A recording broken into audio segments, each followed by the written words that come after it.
In other news today, the grave of terrorist leader Doku Umarov has been uncovered by Russia's Federal Security Service. It was found in the Caucasus region. Daniel Hawkins tells us more now about the man who was once Russia's most wanted. Doku Umarov's death was speculated on by media more than a dozen times since the year 2000. It was back in 2013 he was eliminated in an FSB operation, but no body was ever found. That's all changed today.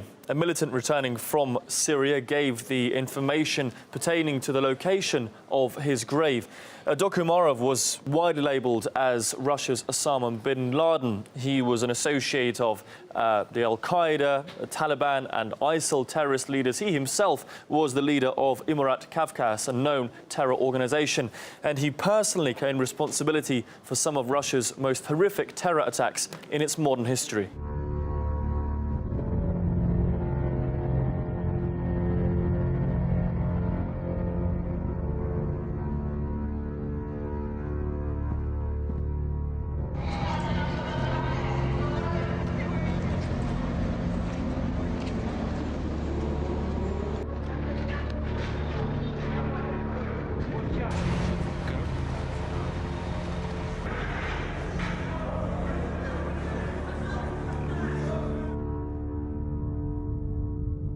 Doku Umarov was a militant commander in the First and Second Chechen Wars. Many of his most prominent allies and associates were considered freedom fighters by some Western governments in a battle of David and Goliath against the Russian state.